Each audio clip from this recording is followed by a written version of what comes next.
Movie start होती है और हम साल 2072 का देखते हैं। हम एक सिटी मॉस्को को देखते हैं जहाँ पर इंसान दो ग्रुप्स में डिवाइड हैं। एक तरफ बहुत ही अमीर लोग और दूसरी तरफ बहुत ही गरीब लोग जो इस दुनिया में स्ट्रगल कर रहे हैं। दूसरी तरफ mafia the game of survival का टीवी शो होता है। इस शो की खासियत ये थी कि जीतने वाले को अच्छे खासे पैसे मिलते हैं, लेकिन जीतने वाले कंटेस्टेंट के अलावा बाकी सभी कंटेस्टेंट मारे जाते हैं। तो मूवी स्टार्ट होती है, कुछ लोग माफिया गेम शो के बारे में बात कर रहे होते हैं। ये एक टीवी रियलिटी शो था। ये गेम काफी ज्यादा खतरनाक था। इस गेम में लोगों की जान भी जा सकती थी। अब शो स्टार्ट होता है और शो के होस्ट सभी कंटेस्टेंट को इस शो में वेलकम करते हैं। यहाँ पर 11 कंटेस्टेंट थे और अब होस्ट सबको रूल समझाते हैं। होस्ट इन सभी कंटेस्टेंट को बताता है कि इन लोगों में से 9 सिविलियंस होंगे और 2 माफिया, और कोई भी कंटेस्टेंट इनमें से ये नहीं जानता है कि कौन सिविलियन है और कौन माफिया। और शो को जीतने के लिए सभी कंटेस्टेंट को ये पता करना होगा कि माफिया कौन है।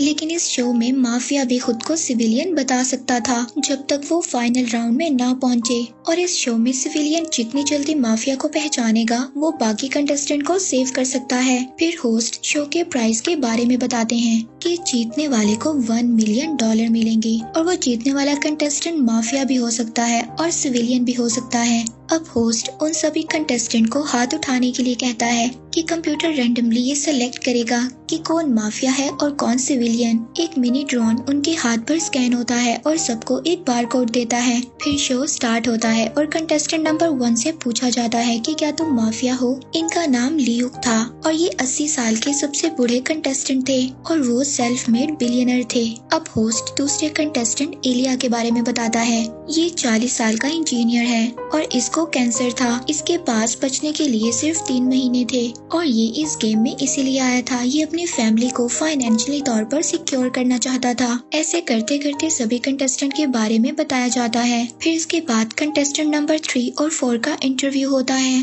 तब होस्ट कंटेस्टेंट नंबर 4 के बारे में बताता है कि ये वाइल्ड कार्ड प्लेयर है। ये पैसों के लिए नहीं बल्कि खुद को बचाने के लिए यहाँ पर आया है। इसका नाम इवान था। तब इवान से पूछा जाता है कि क्या वो माफिया है, तो वो कहता है कि नहीं। और तभी कंटेस्टेंट नंबर 3 यानी कि मिस्टर बुचर से पूछा जाता है कि क्या वो माफिया है, तो वो भी कहते हैं कि नहीं। अगला कंटेस्टेंट एक ऑफिसर होता है, वो भी माफिया नहीं होता। अगली कंटेस्टेंट होती है केट, वो भी इस बात से मना कर देती है कि वो भी माफिया नहीं है। अगली कंटेस्टेंट थी लॉरा, वो अपने बारे में बताती है कि वो अपनी पुरानी लाइफ को दोबारा हासिल करने के लिए इस गेम शो में आई है क्योंकि वो अपने प्रेजेंट से खुश नहीं है। अगला कंटेस्टेंट कैरन बोलता है कि वो केपेबल है, इसीलिए वो इस शो में आया है। इसी तरह सभी कंटेस्टेंट किसी न किसी काम से या अपनी लाइफ से आजाद होने के लिए इस शो में आए थे। अब यहाँ पर 10 मिनट का टाइमर स्टार्ट किया जाता है और सब लोग माफिया के लिए वोट करते हैं। तभी कंटेस्टेंट मैरी कहती है कि हम में से कोई एक माफिया है। मैरी अब कैरन का नाम लेती है। तभी सभी दूसरे कंटेस्टेंट कहते हैं कि हमें टाइम को वेस्ट नहीं करना चाहिए, वो भी कैरन का नाम लेते हैं। तभी एक कंटेस्टेंट कहता है कि तुम लोग मिले हुए हो और तुम गेम की स्ट्रेटेजी को प्लान कर रहे हो। तभी होस्ट सभी कंटेस्टेंट को बताता है कि मैरी एक बेली डांसर थी और वह एक बहुत ही अच्छी डांसर बनना चाहती थी, लेकिन एक एक्सीडेंट की वजह से उसका ड्रीम पूरा नहीं हो सका। अब मैरी को वापस स्टेज पर जाने के लिए एक ट्रीटमेंट की जरूरत है और वो ट्रीटमेंट काफी ज्यादा महंगा है, इसीलिए वो इस गेम शो में आई है। फिर इसके बाद सभी लोग मैरी के खिलाफ वोट करते हैं। फिर मैरी को एलिमिनेट कर दिया जाता है और उसको एक दूसरी दुनिया में भेजा जाता है। ये दुनिया दरअसल एक वर्चुअल रियलिटी थी और इस दुनिया में उन कंटेस्टेंट को उनके डर का सामना करना पड़ता था और ये दुनिया काफी ज्यादा डरावनी थी। यहाँ पर मैरी का डर था लाइटनिंग यानी कि बिजली गिरना, और उस दुनिया में तभी बिजली गिरने लगती है। अब मैरी उस बिजली से बचते हुए भागती है और देखते ही देखते वो एक किनारे पर पहुंच जाती है, लेकिन तभी अचानक से उस पर बिजली गिर जाती है और मैरी वहीं पर मर जाती है। जी हाँ, भले ये दूसरी दुनिया थी लेकिन मैरी रियल वर्ल्ड यानी कि रियल लाइफ में भी मारी गई थी। तभी होस्ट शो में बताता है कि ये इस गेम का 75वां सीजन है और इस गेम की पहली डेथ हो चुकी है। इस गेम में इंसान की एक्चुअल डेथ होती थी, इसीलिए ये गेम बहुत ही ज्यादा रिस्की था, लेकिन जीतने वाले को $1 मिलियन मिलने वाले थे। इसीलिए लोग इस रियलिटी गेम शो में आया करते थे। इसके बाद सब लोग मिस्टर बुचर को एलिमिनेट करते हैं और उनको दूसरी दुनिया में भेजा जाता है, जहाँ पर एक आदमी कंटेस्टेंट से पूछता है कि क्या तुम मरने से डरते हो, तो वो कहता है कि मैं मरने से नहीं डरता। तभी मिस्टर बुचर को एक खेल के मैदान में भेज दिया जाता है, जहाँ पर होस्ट के दोस्त सोल्जर्स उसको बुरी तरह से मारते हैं, लेकिन मिस्टर बुचर किसी तरह से अपने आप को बचा लेता है और वो दोनों सोल्जर्स को मार देता है। तभी मिस्टर बुचर का पाँव जमीन पर पड़े पत्थर से टकरा जाता है और वो जमीन पर लगे हुए रॉड पर गिर जाता है और वहीं पर उसकी डेथ हो जाती है। अब नेक्स्ट राउंड की बारी आती है, जहाँ पर होस्ट दोबारा से माफिया के लिए वोट करने का कहता है। अब इनके पास सिर्फ 8 मिनट थे। इस राउंड में कॉन्स्टेंटाइन नाम के आदमी के बारे में बताया जाता है, जिसके पास बचपन ही से ये पावर थी कि वो फ्यूचर के बारे में बता सकता था। होस्ट कॉन्स्टेंटाइन के बारे में बताता है कि उसको बूढ़े होकर मरने का डर है, मगर कॉन्स्टेंटाइन किसी दूसरे कंटेस्टेंट को माफिया बताता है। अब 3 लोग कॉन्स्टेंटाइन के खिलाफ वोट करते हैं, मगर 6 लोग उस कंटेस्टेंट के खिलाफ वोट करते हैं जिसको कॉन्स्टेंटाइन ने कहा था कि ये माफिया है। अब वो कंटेस्टेंट एक इनोसेंट सिविलियन था, लेकिन उसके खिलाफ वोट ज्यादा होने की वजह से उसको वर्चुअल रियलिटी यानी कि दूसरी दुनिया में भेज दिया जाता है। वहाँ पर एक आदमी उससे पूछता है कि तुम्हारा डर क्या है। वो उस आदमी को अपने डर के बारे में बताता है कि उसको बचपन में हॉरर ड्रीम्स आते थे और इन ड्रीम्स में वो अक्सर मर जाता था। अब उस कंटेस्टेंट को उसके ड्रीम में पहुँचा दिया जाता है, जहाँ पर वो समंदर के बीच एक बोट में होता है और उस समंदर में बहुत ज्यादा शार्क्स होती हैं। वो अपने आप को बचाने के लिए एक शार्क को मार देता है और तभी बाकी शार्क उस मरी हुई शार्क को खाने लगते हैं और फिर वो पानी में कूद जाता है और तैरकर एक सेफ जगह पर जाने लगता है। लेकिन तभी उसको उसके फ्रेंड की इमेजिनेशन दिखाई देती है, लेकिन वो उसकी फ्रेंड नहीं थी बल्कि एक शार्क थी और वो शार्क उसको खा जाती है और वो वहीं पर मर जाता है। अब होस्ट उन लोगों को कहता है कि तुम लोगों की रॉन्ग चॉइस थी, जिसकी वजह से 3 इनोसेंट सिविलियंस मारे गए हैं। माफिया अभी भी तुम लोगों के दरमियान में है। अब होस्ट एक और कंटेस्टेंट के बारे में बताता है, जो कि 40 साल का था और एक मिलिट्री ऑफिसर था और उसकी गलती की वजह से काफी ज्यादा यंग सोल्जर्स मर गए थे। आगे होस्ट कंटेस्टेंट नंबर 4 के बारे में बताता है। वो अपने स्कूल से ग्रेजुएट होने पर एक्साइटेड था। वो और उसके फ्रेंड सेलिब्रेट कर रहे होते हैं, तभी उनकी कार एक वॉल से टकरा जाती है और उसकी वजह से उसके 2 फ्रेंड्स की डेथ हो जाती है और उसका डर ये था कि अगर ये बात पुलिस को पता चलेगी तो वो जेल में ही मर जाएगा। और अब सब लोग उसी ऑफिसर के खिलाफ वोट कर देते हैं, जो कि 40 साल का था, लेकिन वो भी इनोसेंट सिविलियन था। लेकिन उसके खिलाफ वोट ज्यादा होने की वजह से उसको दूसरी दुनिया में ले जाया जाता है और वहाँ पर वो एक जंग के मैदान में होता है और अपनी टीम को लीड कर रहा होता है। लेकिन इस बात का कोई फायदा नहीं था। देखते ही देखते उसकी टीम के सभी मेंबर्स मारे जाते हैं। फिर वो बाहर निकलता है और एक एक कर सभी दुश्मनों को मार देता है, लेकिन तभी उसकी गन में बुलेट्स खत्म हो जाती हैं और उस पर दुश्मन अटैक कर देते हैं और उस ऑफिसर की भी डेथ हो जाती है। इसके बाद कंटेस्टेंट लॉरा की बारी आती है और उसके पास्ट के बारे में बताया जाता है। वो अपने घर वालों के लिए सब कुछ थी, लेकिन लॉरा को अल्कोहल पीने की आदत थी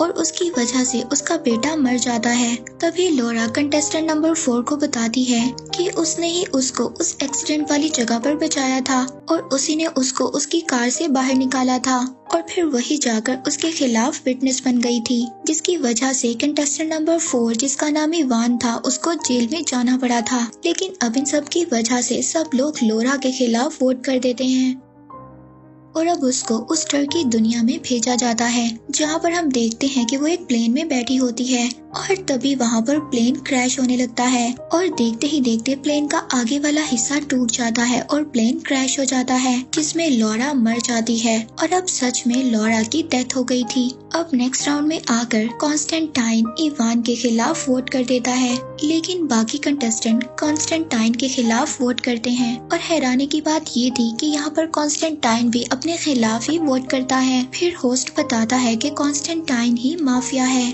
अब कॉन्स्टेंटाइन को भी वर्चुअल रियलिटी में भेजा जाता है। वहाँ पर वो सीढ़ियों से उतरते हुए खुद को मिरर में देखता है, जहाँ पर उसको उस मिरर में अपने बूढ़े होने के विजन्स दिखाई देते हैं और देखते ही देखते वो खांसने लगता है और अपनी बीमारी की वजह से वहीं पर मर जाता है। फिर होस्ट इवान को चूज करता है, लेकिन वो भी एक इनोसेंट सिविलियन था। इवान गिल्ट में ही जी रहा था, इसीलिए अब वो तैयार था मरने के लिए और वो कहता है कि मैंने इस बात को प्रूव कर दिया है कि मैं इनोसेंट हूँ, और अपनी मदर से सॉरी बोलता है और दूसरी दुनिया में चला जाता है। अब इवान को हम एक जगह पर देखते हैं जहाँ पर वो अपनी मॉम से मिलता है, लेकिन वो एक ड्रीम देख रहा था। तभी उसकी आंख खुलती है और वो खुद को एक जेल में देखता है, जहाँ पर उसका आखिरी दिन होता है और वो भी मारा जाता है। अब फिर से होस्ट 2 मिनट का टाइम लगाता है और माफिया के लिए वोट करने का कहता है। अब होस्ट एक कंटेस्टेंट कैरन के बारे में बताता है कि वो और केट शो से 2 दिन पहले मिले थे और उनकी काफी ज्यादा अच्छी दोस्ती हो गई थी, और बातों ही बातों में केट ने उसको अपना डर भी बताया था कि वो सांप और हाइट से बहुत ज्यादा डरती है। लेकिन इन दोनों को ये बात नहीं पता थी कि वो अगले दिन शो में आकर मिलेंगे। फिर होस्ट इन सबको कहता है कि तुम्हारे पास सिर्फ 10 सेकंड बचे हैं ये बात पता लगाने के लिए कि माफिया कौन है। अब वो लोग चूज नहीं कर पाते और टाइम गुजर जाता है, लेकिन होस्ट केट को चूज करता है। लेकिन पता चलता है कि केट भी एक इनोसेंट लेडी है, यानी कि सिविलियन है, मगर उसको भी दूसरी दुनिया में ले जाया जाता है। लेकिन उसके साथ उसका फ्रेंड कैरन भी आ जाता है उसको बचाने के लिए। अब वो दोनों आसमान के बीच में होते हैं, जहाँ पर एक शीशे की जमीन बनी हुई थी। अब वो शीशे से बनी जमीन आहिस्ता आहिस्ता टूटने लगती है। कैरन कैट को लेकर वहाँ से भाग जाता है। फिर वो एक आइलैंड पर गिरते हैं और वहाँ पर एक ट्रायंगल को देखते हुए उसकी तरफ बढ़ने लगते हैं, लेकिन वहाँ पर अचानक बहुत ही बड़े सांप आ जाते हैं और उन दोनों पर अटैक करने लगते हैं। अब वो दोनों उन सांपों से बचकर भाग रहे थे, तभी वहाँ पर एक बहुत ही बड़ा मॉन्स्टर क्रिएचर आ जाता है और वो मॉन्स्टर आकर उन दोनों पर अटैक कर देता है। कैरन के पास ट्रायंगल मिरर था। अब कैरन उस ट्रायंगल मिरर को लेकर सन की रिफ्लेक्शन उस क्रिएचर पर डालता है और फिर वो मॉन्स्टर जलकर मर जाता है। वो ट्रायंगल को एक जगह पर लगा देते हैं। फिर वो लोग एक जगह पर जाते हैं जहाँ पर केट को उसके पेरेंट्स बचपन में छोड़कर गए थे। अब यही केट का सबसे बड़ा डर था। फिर कैरन केट से कहता है कि ब्रॉडकास्टर तुम्हें तुम्हारा पास्ट दिखा रहा है और तुम इन सब चीजों से ऑलरेडी निकल चुकी हो। तुम्हें इन सब चीजों में दोबारा नहीं जाना है और कुछ अलग तरीके से सोचना है। ये तुम्हारी गुजरी हुई जिंदगी है। और देखते ही देखते ये सब बातें उसके आगे से निकल जाती हैं। अब दोनों इस गेम में सेफ हो गए थे और वो फिर इस गेम के क्रिएटर यानी कि होस्ट के पास जाते हैं और ये दोनों ही इस गेम के फाइनल विनर थे। अब होस्ट ऑडियंस को बताता है कि रूल्स के अकॉर्डिंग एक सिविलियन और एक माफिया बच जाता है। तभी माफिया ये शो और इसकी सारी अमाउंट जीत जाता है और अब ये दोनों भी ये गेम जीत गए थे क्योंकि वो उस दुनिया से जिंदा बचकर आए थे। और अब ये दोनों बहुत ज्यादा खुश थे क्योंकि ये दोनों उस अजीब दुनिया से वापस जिंदा आ गए थे। और इसी के साथ ये मूवी यहीं पर एंड हो जाती है।